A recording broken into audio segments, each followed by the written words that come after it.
Assalamualaikum warahmatullahi wabarakatuh. Alhamdulillah, salatan wa salaman ala rasulillah. Ashhadu an la ilaha illallah wahdahu la syarikalah. Wa ashhadu anna muhammadan abduhu wa rasuluh. Bapak, ibu, saudara-saudari yang saya hormati, yang berhak menjadi imam masjid itu adalah, yaitu yang pertama adalah sultan, yaitu pemimpin. Pemimpin ini sesuai dengan urutannya.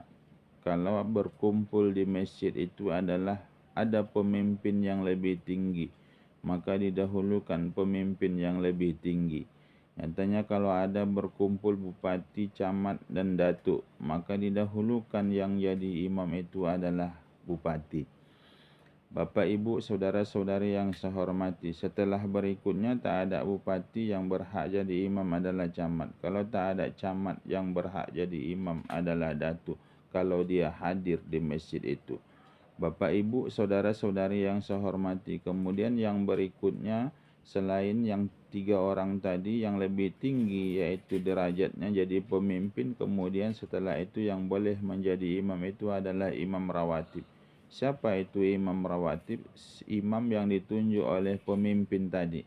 Apakah yang menunjuk itu adalah yang jadi imam di masjid itu adalah bupati, atau yang menunjuk jadi imam di masjid itu adalah camat, atau yang menunjuk di masjid itu jadi imam adalah datuk atau kepala desa? Maka oleh sebab itu imam rawatib yang ditunjuk oleh, yaitu tadi pemimpin di dalam satu daerah itu, maka dialah yang menjadi imam solat berjamaah. Nyatanya tidak ditemukan imam rawatib di masjid itu. Yang menjadi imam berikutnya adalah yang abqah, yaitu ahli fikih, orang yang mengerti tata cara solat yang sempurna, bagaimana syarat solat, bagaimana rukun solat, bagaimana membatalkan solat, bagaimana jadi imam yang baik. Kan di dalam fikih itu dijelaskan situ orang-orang yang bagus menjadi imam itu adalah dia bagaimana menjadi memimpin seorang solat itu adalah, itu kan dijelaskan dalam fikih. Maka oleh sebab itu orang yang berhak yang menjadi imam berikutnya adalah yaitu ahli fikih. Kemudian tidak ditemukan ahli fikih di masjid itu, maka didahulukan yaitu orang yang paling bagus bacaannya. Orang yang paling bagus bacaannya didahulukan daripada yang lain. Nyatanya di masjid itu tidak ditemukan orang yang ahli yaitu membaca, maka dicarilah orang yang warak, maka didahulukan yang warak daripada orang yang yaitu yang lainnya. Bapak, ibu, saudara-saudari yang saya hormati, kemudian yang berikutnya adalah yang berhak menjadi imam adalah orang yang duluan hijrah, yang merasulkan seperti itu. Ada orang yang tidak mau hijrah beserta Rasul, ada yang sudah mau hijrah yaitu ke Madinah beserta Rasul.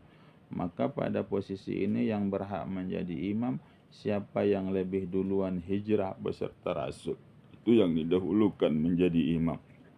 Kemudian setelah itu adalah orang yang baru hijrah, duluan hijrah enggak ditemukan. Kemudian orang yang paling duluan masuk Islam di antara yaitu umat Islam. Itu zaman Rasul seperti itu kan, siapa yang duluan masuk Islam mengikut Rasul, maka didahulukan mereka itu yang menjadi imam solat. Kemudian setelah itu siapa lagi yang berhak menjadi imam di masjid? Orang yang bagus keturunannya. Katanya yang bagus keturunannya yaitu dari kakeknya, dari neneknya, dari ayahnya adalah orang-orang yang baik, orang-orang yang ahli agama, orang-orang yang dituntun atau yang diikuti oleh masyarakat. Maka ini orang yang bagus nasabnya, maka ini lebih dahulukan. Nyatanya yang bagus nasabnya tidak ditemukan, atau di antara jadi imam itu ada yang banyak yang bagus nasabnya, maka didahulukan yang orang banyak zikirnya. Nyatanya orang yang banyak zikirnya juga sama kualitasnya di dalam masjid itu, maka didahulukan orang yang bagus baca, orang yang bagus pakaiannya. Kita lihat nyatanya yang bagus pakaiannya itu banyak, maka didahulukan yang bagus badannya. Yang bagus badannya di sini yang dimaksud adalah orang yang mudah geraknya, yaitu seperti tidak terlalu gemuk, tidak terlalu kurus, langsing, maka ini yang didahulukan. Nyatanya yang bagus badannya banyak, maka yang didahulukan yang bagus perilakunya. Nyatanya yang bagus perilakunya juga banyak ditemukan, barulah yang disuruh jadi imam itu yang bagus suaranya. Nyatanya juga yang bagus suaranya ditemukan banyak di masjid itu, maka didahulukan orang yang bagus bentuknya, yaitu bentuknya itu adalah orang yang ganteng, orang yang bagus badannya. Maka yang berikutnya adalah nyatanya tidak ditemukan, banyak juga ditemukan yang seperti itu. Kemudian seterusnya ke bawah, yaitu sesuai dengan urutan yang dijelaskan yaitu dalam kitab fikih. Bapak Ibu saudara-saudari yang saya hormati, imam yang adil lebih utama daripada imam yang fasik. Nyatanya di masjid itu banyak orang yang seperti saya jelaskan di atas tadi sebagaimana urutan yang menjadi imam. Nyatanya ada yang adil, ada yang fasik, maka didahulukan yang adil dari yang fasik. Maksud adil itu adalah orang yang tidak banyak berbuat dosa, maka didahulukan orang yang tidak banyak berbuat dosa daripada orang yang banyak berbuat dosa. Demikian juga kalau nyatanya dari susunan yang di atas tadi ada yang baligh dan ada yang sobi, maka didahulukan yang lebih tua daripada mereka yang banyak menjadi yang banyak boleh menjadi imam tadi. Demikian berikutnya yang merdeka dengan yang hamba, maka didahulukan yang merdeka dengan yang hamba. Kemudian berikutnya adalah orang yang melihat, yaitu didahulukan daripada orang yang buta.